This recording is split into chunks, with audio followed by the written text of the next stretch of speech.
નમસ્તે મિત્રો, art of parenting ભાગ 2 વંદનાનો પત્ર. મહારાજ સાહેબ, ખૂબ ખૂબ આભાર આપનો સમ્યક માર્ગદર્શન આપવા બદલ. આપનો પત્ર આવ્યાના બીજા જ દિવસથી આપે આપેલ સૂચનાઓનું અક્ષરશઃ પાલન શરૂ કરી દીધું છે અને આપને એ જણાવતાં અપાર આનંદ પણ અનુભવું છું કે એ સૂચનાઓના અમલ બાદ મનની વિચારધારામાં ન કલ્પેલું પરિવર્તન આવી ગયું છે. ગંદા વિચારોનું સ્થાન ઉત્તમ વિચારોએ લઈ લીધું છે, તો સહજ જ મનમાં ચાલતા અનુચિત આવેગો ઠીક પ્રમાણમાં શાંત પડી રહ્યા છે. મનની પ્રસન્નતા, અંતઃકરણની પવિત્રતા અને હૃદયરોગનો પ્રેમ, આ ત્રણેય સતત વર્ધમાન બની રહ્યા છે. ઈચ્છું છું કે આપના તરફથી હજી વિશેષ માર્ગદર્શન મળતું રહેશે. મહારાજ સાહેબનો પ્રત્યુત્તર. સૂચનાઓના શરૂ કરી દીધેલ અક્ષરશઃ પાલન બદલ તને ખૂબ ખૂબ ધન્યવાદ, અને એ પાલનથી તને થઈ રહેલ ઉદાત્ત અનુભવોના સમાચારે ખૂબ ખૂબ આનંદ. હવે એક બીજી વાત, ગર્ભ સંસ્કારના ક્ષેત્રે સફળ બન્યા બાદ દરેક મા બાપે બીજા જે એક ક્ષેત્રે સફળ બનવું પડે છે.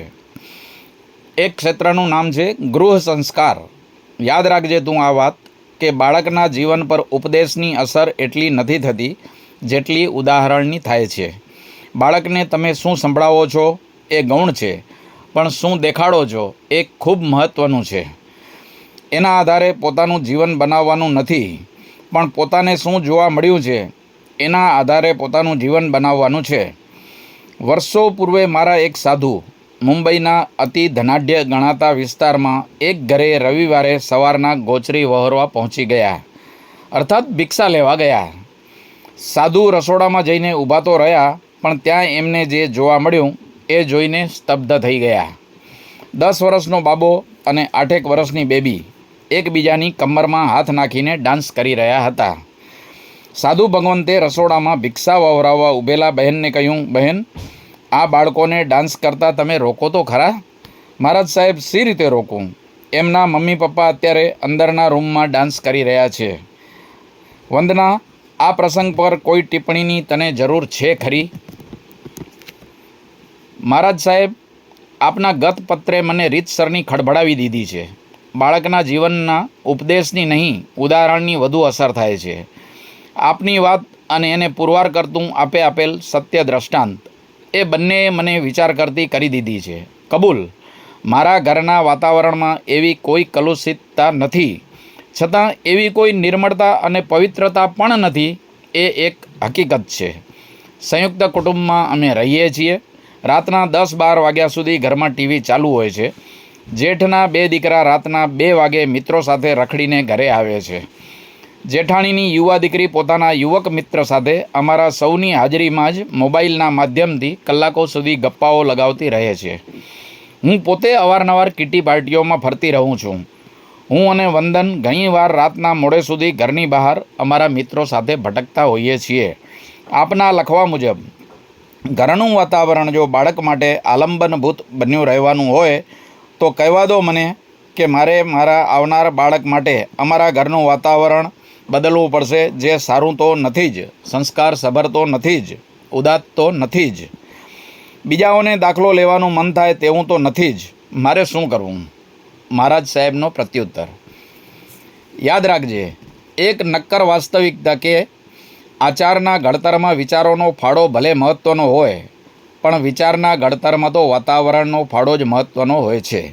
ગોવાના દરિયાકાંઠે પવિત્ર વિચારો લગભગ તો નથી જ આવતા, શેત્રુંજી નદીના તીરે ગંદા વિચારો પણ એવી જ રીતે નથી આવતા.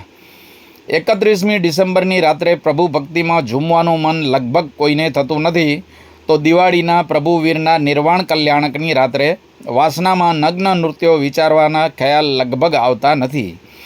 પર્યુષણાના દિવસોમાં હોટલમાં જવાનું લગભગ કોઈને મન થતું નથી, અને નાતાલના વેકેશનમાં તપસ્યા કરવાનું મન કોઈને થતું નથી. વંદના, હજારોની સંખ્યામાં મા બાપે પોતાના બાળકોના સંસ્કારીન વર્તનથી જો ત્રસ્ત છે, તો એના ઘણા કારણોમાં એક મુખ્ય કારણ આ છે કે તેઓ પોતાના બાળકોને પોતાના જ ઘરોમાં સંસ્કારસભર વાતાવરણ આપવામાં ઊણા ઉતરી રહ્યા છે. તો તું તો સાવધાન થા.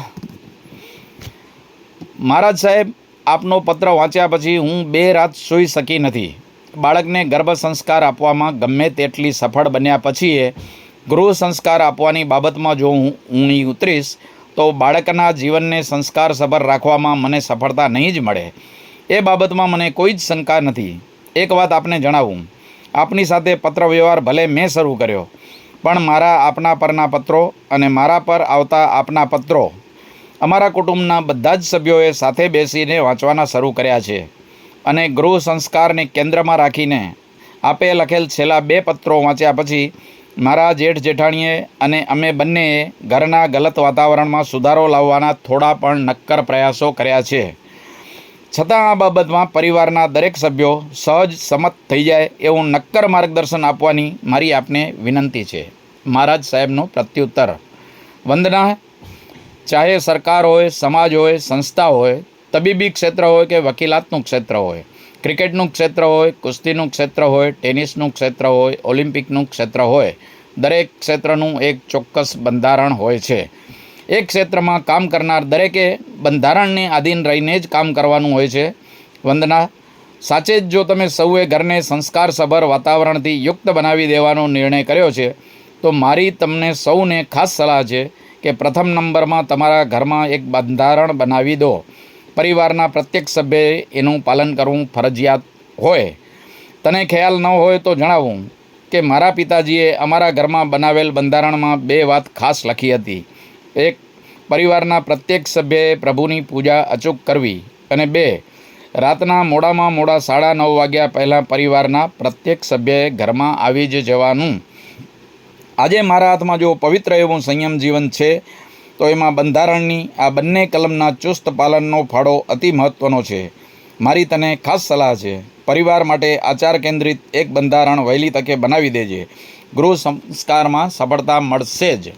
મિત્રો, બાકી આવતા અંકમાં આપણી ચેનલ વાહ ભાઈ વાહ સબસ્ક્રાઈબ કરો, લાઈક કરો, શેર કરો, મિત્રોને જણાવો.